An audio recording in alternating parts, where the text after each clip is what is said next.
"Please buy my mama. Our daddy is buried alive," the little girl whispered to the rancher. Thunder rolled across the New Mexico sky like cannon fire. Ezekiel Thornfield sat motionless on his porch, coffee growing cold in weathered hands. Lightning split the darkness, revealing a small figure stumbling through the rain. The child collapsed at his boots. Water streamed from matted hair. Her dress hung in tatters, mud-caked and torn. She couldn't have been more than 8 years old. Zeke set down his cup. The girl's lips moved without sound. He leaned closer. The words hit him harder than the storm wind. "What did you say?" Ruby Mee Castellanos lifted her head. Dark eyes held depths no child should carry. "My mama owes $300 to Colonel Wickshire for doctor bills. If we can't pay, she has to work at his big house. Forever." The word hung between them. Forever meant what it meant in these parts. Some debts were designed never to be paid. "Your daddy. They said he died in the mine 2 weeks ago, but I heard him." Zeke's chest tightened. "Heard him where?" "At the old shaft, scratching sounds. Voices calling up from the dark." Ruby Mee's small hands gripped his sleeve. "They sealed it with that gray mud that gets hard, but Daddy's down there. I know it." The mine collapse had been town talk for days. 6 men lost, they said. Tragic accident. The bodies were too deep to recover. Colonel Wickshire had paid for a memorial service. Generous of him, people whispered, especially for men who looked different than most folks in Perdition Gulch. "Child, sometimes we hear things we want to hear. I don't want to hear Daddy crying." The rain drummed against the porch roof. Zeke studied the girl's face. No tears despite everything. Just iron determination wrapped in a child's frame. "Tell me about your daddy, his name." "Josiah Castellanos. He was a soldier before, rode horses and fought bad men. He came here to dig silver and make us safe." The name struck Zeke like a physical blow. Memories flooded back. A cavalry unit outside Santa Fe. Buffalo soldiers in blue uniforms. A tall man with gentle eyes who'd shared his rations when supplies ran low. The same man Zeke had abandoned when the shooting started. "He's got a scar here." Ruby Mee traced a line along her jaw. "From an Apache arrow. And he sings Mexican songs when he thinks nobody's listening." Zeke's hands trembled. 15 years since he'd thrown down his rifle and run. 15 years of carrying that shame. Now Josiah Castellanos was buried alive, and his daughter was begging a coward for help. "Where's your mama now?" "At the colonel's house. She's sewing dresses for his fancy parties. But he says if we don't pay, she has to do other work too." The implication settled like poison in Zeke's gut. Wickshire was many things. Patient wasn't one of them. How long since the collapse? 16 days. Too long. Even if men were trapped in an air pocket, time was running out. But the speed of that concrete seal bothered him. Mine accidents brought investigations. Federal inspectors asking questions. Smart thing was to dig for survivors, show good faith. Unless you didn't want survivors. Ruby Mee swayed on her feet, exhaustion finally claiming her small frame. Zeke caught her before she fell. "You hungry?" She nodded. Inside the cabin, Zeke heated beans and cornbread. Ruby Mee ate with desperate focus. Color returned to her cheeks. Outside, the storm was passing. Stars appeared between breaking clouds. "Why'd you come to me?" "Heard you were decent. Different from most ranchers." "Who told you that?" "The Mexican boys who work your cattle. They said you pay fair wages. Don't cheat nobody." "The Herrera brothers. Good men who'd learned not to expect fairness from employers. Their trust meant something, maybe enough to risk everything." Ruby Mee finished eating. She curled up in Zeke's reading chair, still clutching his sleeve. "Will you help us?" The question hung in the lamplight. Outside, wind rattled the windows. Zeke thought about Josiah Castellanos sharing hardtack around a campfire. Thought about the sound of his own boots running away when bullets started flying. Some men got second chances. Most didn't deserve them. "I'll ride to town tomorrow, look into things." Ruby Mee's grip relaxed. Sleep took her quickly, the way it took children who'd carried too much for too long. Zeke covered her with a blanket. He walked back to the porch and stared at the clearing sky. 16 days underground. If Josiah was alive, he wouldn't be for much longer. The smart play was to give the girl some money and send her on her way. Wickshire owned half the territory. Judges, lawmen, politicians, all dancing to his tune. But cowards didn't get to choose the smart play twice. Dawn broke gray over Perdition Gulch. Zeke saddled his horse while Ruby Me slept. The ride to town would take 2 hours, time enough to think through what came next. The sealed mine sat on the eastern ridge. Fresh concrete gleamed white against weathered rock. No digging equipment remained. No signs of rescue attempts. Just a smooth wall where men had vanished. Zeke dismounted and pressed his ear to the concrete. Silence. But concrete this thick would muffle any sound. He circled the perimeter looking for cracks or weak spots. Nothing. The work had been professional, fast, expensive. Hoofbeats echoed off canyon walls. Zeke turned to see Sheriff Brutus Kane approaching. The lawman's hand rested on his gun butt. Morning, Thornfield. Mighty early to be sightseeing. Heard about the accident, terrible thing. Kane's eyes narrowed. Accident's over, nothing to see here. 6 families lost their breadwinners. Figured the town would want to recover the bodies. Some things are better left buried. The words carried weight beyond their meaning. Kane spurred his horse closer. His badge caught the morning light. You got a nice spread out there, peaceful. Hate to see that change. Zeke mounted without responding. The message was clear enough. He rode toward town with Kane's stare burning between his shoulders. Perdition Gulch sprawled across a valley floor. Mining town architecture. Functional buildings built to last just long enough to strip the silver from nearby hills. Colonel Wickshire's mansion dominated the skyline. White columns and red tile roof. A plantation house dropped into desert country. The Silver Dollar Saloon opened early for miners heading to late shifts. Zeke tied his horse outside and pushed through batwing doors. The woman behind the bar looked up from polishing glasses. Mississippi Madeline had arrived in town 6 months ago. Nobody asked where she'd come from. Her money was good and her whiskey was clean. That was enough for most folks. Little early for drinking, even for you. Zeke ordered coffee. The saloon was empty except for a card game in the corner. Miners who'd lost track of time or luck. Heard you had some excitement last night. Child showed up at your place. News traveled fast in small towns. Zeke sipped his coffee and waited. Ruby Me Castellanos, sweet girl. Families had some hard times lately. So I gathered. Madeline set down her polishing rag. Her hands were soft, not saloon keeper hands. Her mother's working at the colonel's house. Domestic work. Nothing more far as I know. The qualification hung in the air. Nothing more yet. The girl thinks her father's still alive. Children think all sorts of things. Doesn't make them true. But Madeline's eyes suggested otherwise. She glanced toward the stairs leading to her private rooms. A slight nod. Zeke finished his coffee and headed upstairs. Madeline followed after a decent interval. Her room was sparse. Bed, dresser, wash basin, but books lined one wall. Law books, investigation manuals, things no saloon keeper needed. You're not who you pretend to be. Madeline closed the door. Her posture changed, straighter, more focused. Neither are you, I suspect. She opened a trunk and withdrew a leather portfolio. Papers spilled across the bed. Maps, photographs, financial records. Pinkerton Detective Agency. I've been investigating Colonel Wickshire for 6 months. The revelation hit Zeke harder than expected. What's he done? Better question is what hasn't he done? Land fraud, federal contract violations, worker safety violations that would shut him down tomorrow. She pointed to a photograph of the mine entrance, taken before the collapse. Support timbers were cracked. Warning signs had been posted and torn down. He knew that mine was unstable, ordered crews to keep digging anyway. There was a rich vein just beyond the danger zone.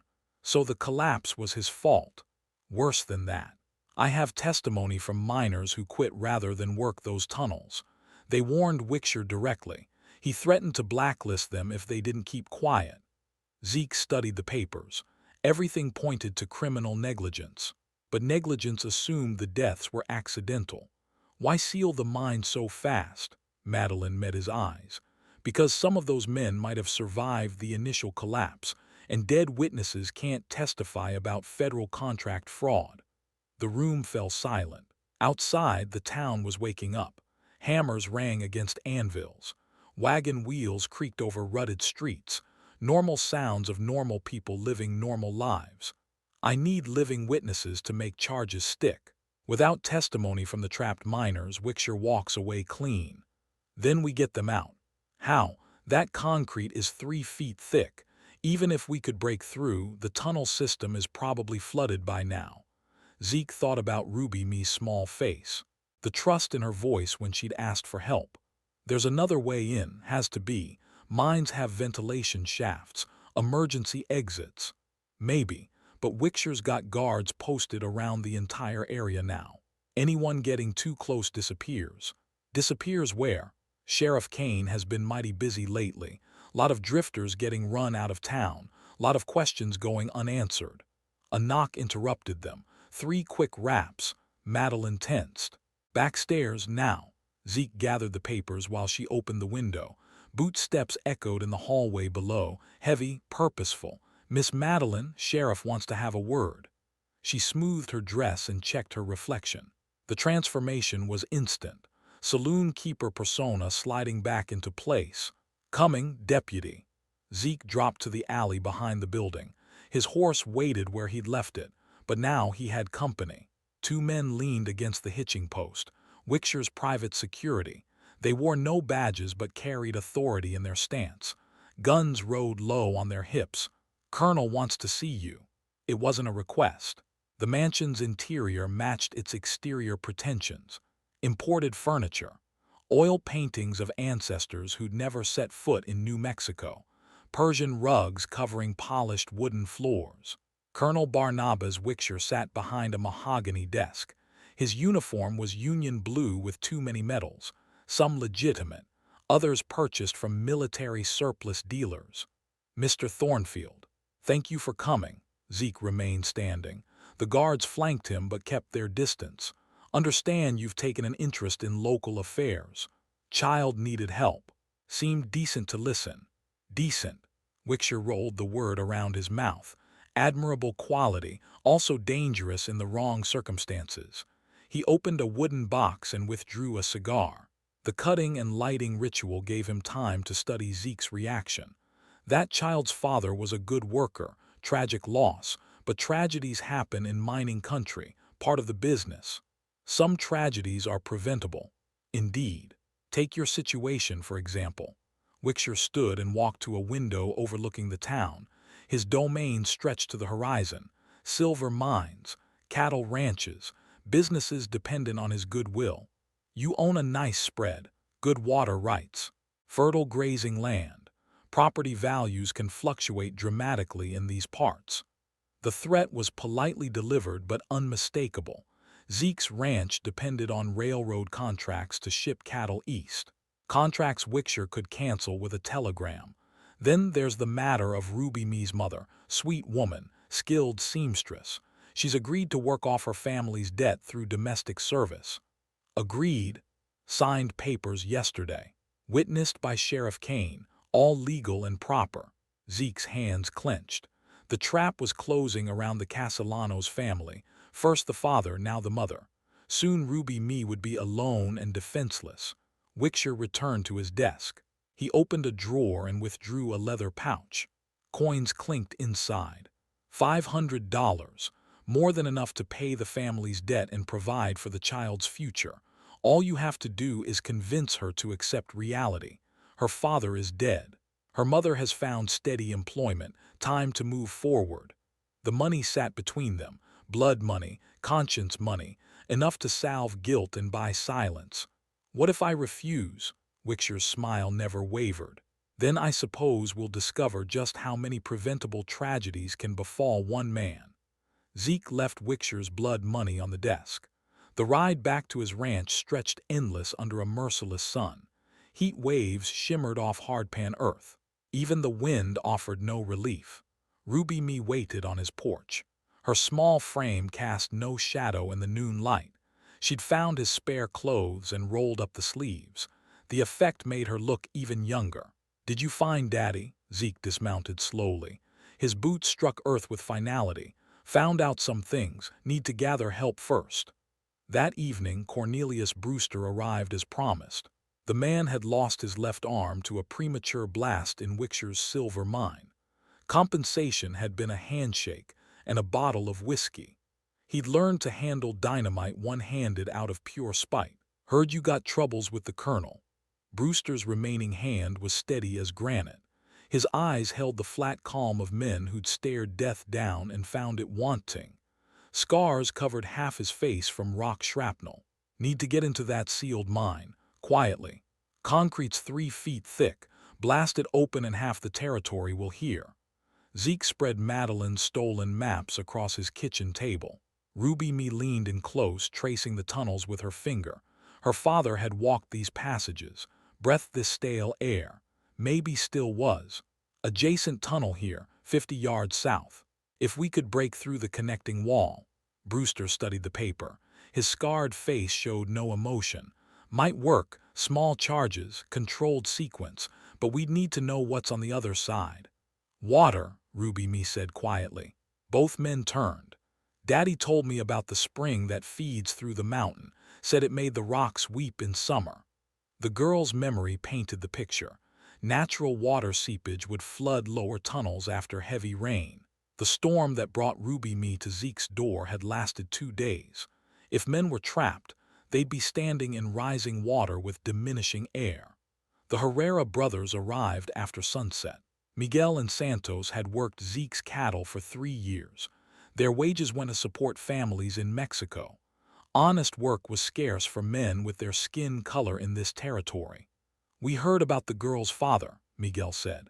"Good man, shared his water with our crew when the wells ran low." Santos nodded agreement. His hands never stopped moving, checking his rope, adjusting his hat. Motion was prayer for men who lived by their skills. "Wickshire's got guards posted, 24 hours. Anyone approaches the mine gets turned away.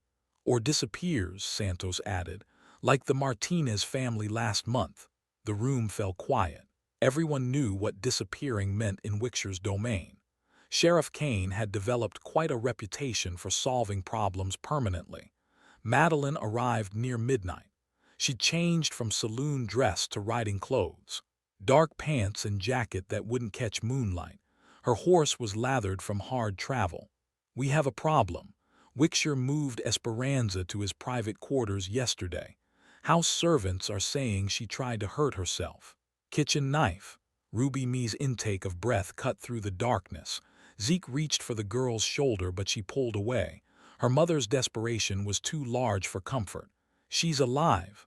Alive, under guard. Wickshire's calling it medical supervision." The pieces formed a clearer picture. Esperanza's suicide attempt had given Wickshire legal justification to hold her indefinitely. For her own protection, of course. The man thought of everything.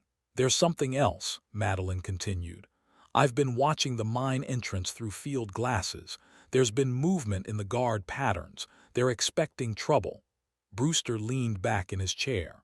"Could be they know we're planning something. Or they know something we don't." Zeke studied the faces around his table. Ruby Me sat between the Herrera brothers.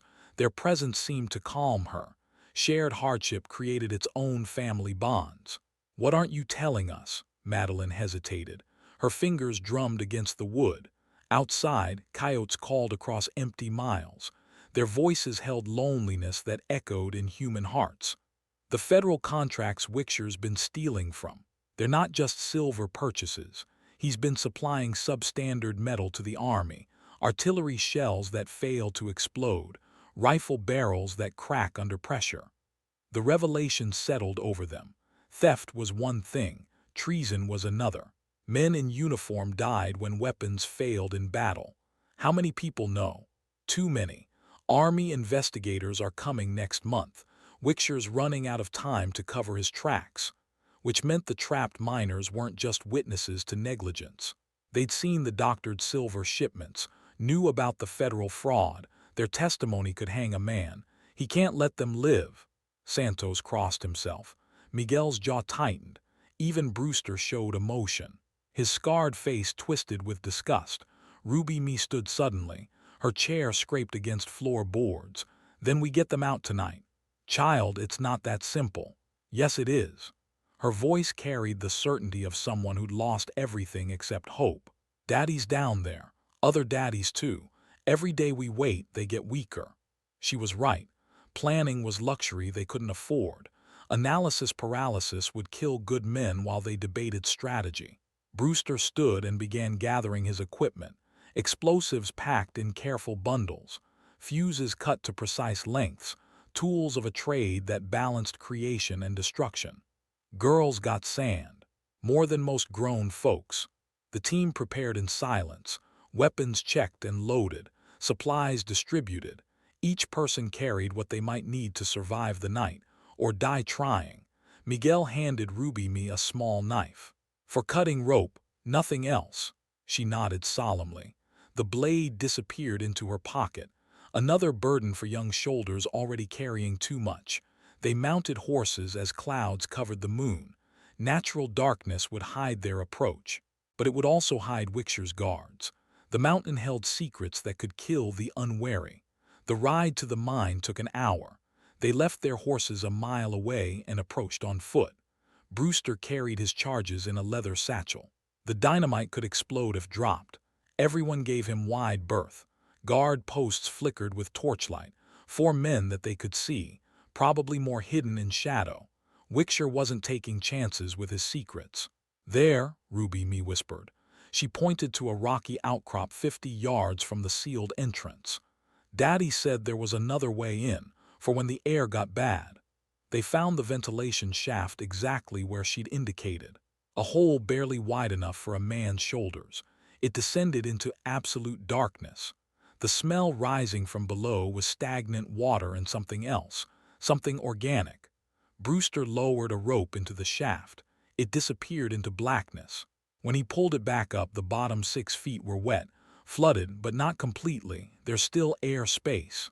Santos tied the rope around his waist. I'll go first, test the water depth. He disappeared into the earth. The rope played out 30 feet before going slack. They waited. Minutes stretched toward eternity. Then 3 sharp tugs, the all-clear signal. One by one, they descended into darkness. Ruby Me went last, her small body fitting easily through the narrow opening. At the bottom, they found themselves in a natural cave system. Water reached their ankles but no higher. Brewster lit a shielded lantern.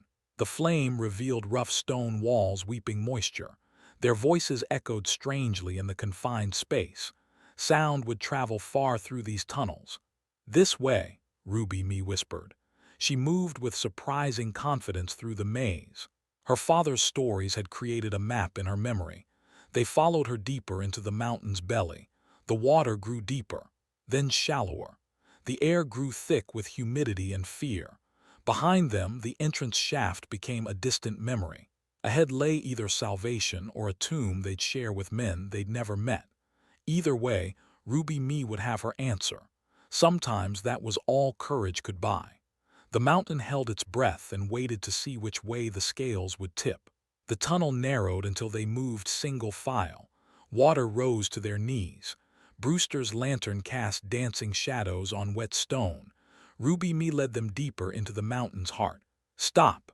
She pressed her ear to the rock wall. Listen. They froze in absolute silence. Water dripped from overhead. Their breathing echoed in the confined space. Then they heard it. Faint tapping from beyond the stone. 3 short, 3 long, 3 short. That's Daddy's signal. From when he was a soldier. The sound was weak but rhythmic. Men were alive behind that wall. Barely alive but fighting to stay conscious. Fighting to be found. Brewster examined the stone with expert hands. Soft limestone. Won't take much to break through, but we need to be careful. Don't want to bring the whole mountain down. He placed small charges at precise points. Experience guided his movements in the dark. Each stick of dynamite positioned to fracture rock without creating collapse. Everyone back. Count of 30. They retreated down the tunnel. Ruby Me covered her ears but kept her eyes fixed on the wall. Her father lay beyond that barrier. Everything depended on the next few moments. The explosion was muffled thunder. Rock dust filled the air. Water sloshed against their legs as debris settled. When the dust cleared, a jagged hole gaped in the tunnel wall. Brewster shone his lantern through the opening. The light revealed a flooded chamber. 4 men clung to a narrow ledge above the waterline. Their faces were gaunt from 18 days without proper food, but they were breathing. Josiah Castellanos, one man raised his head. Recognition flickered in exhausted eyes. "Zeke, that really you? It's me, brother. Come to take you home." They pulled the survivors through the opening one by one. Josiah came last. His legs barely supported his weight, but his eyes found Ruby Me immediately. "My brave girl. Knew you'd find a way." She threw her arms around his neck. No words passed between them. None were needed. Some reunions transcended speech. The other survivors were barely conscious. Miguel and Santos supported them as they moved toward the entrance shaft. Every step was agony for men who'd lived on hope and stagnant water. "How many didn't make it?" Zeke asked. 2, early on. We buried them as best we could." Josiah's voice carried the weight of command decisions made in darkness. Leaders bore responsibility for the living and the dead equally. They reached the shaft as dawn broke above ground. Fresh air poured down the opening. The survivors breathed deeply for the first time in weeks. Color began returning to gray faces, but voices echoed from the mine entrance. Wickshire's guards had discovered the disturbance. Shouts carried through the mountain. Boots scraped on stone. Pursuit was coming. "Up, now!" Santos went first, helping pull survivors to the surface. Ruby Me stayed with her father until the end. She wouldn't leave him again, ever. They emerged into morning light as riders thundered toward their position. Wickshire led 20 men. Sheriff Kane rode beside him. The colonel's face was rigid with fury. "Drop your weapons. You're all under arrest for trespassing and destruction of private property." Zeke stepped forward. The survivors stood behind him, living proof of Wickshire's crimes. Their testimony would destroy him. These men were left to die, sealed in deliberately. These men were killed in an unfortunate accident. What you've done is desecrate a grave site. But doubt flickered in some faces. The survivors were obviously alive, obviously neglected. The official story was cracking under reality's weight. Madeline rode into the clearing from another direction. She'd circled around during the rescue. Now she carried proof of everything they'd suspected. "Colonel Wickshire, you're under arrest for federal contract fraud and attempted murder." She displayed her Pinkerton credentials. Behind her rode 2 federal marshals. They'd been waiting in town since midnight. Justice moved slowly, but it moved. "This is ridiculous.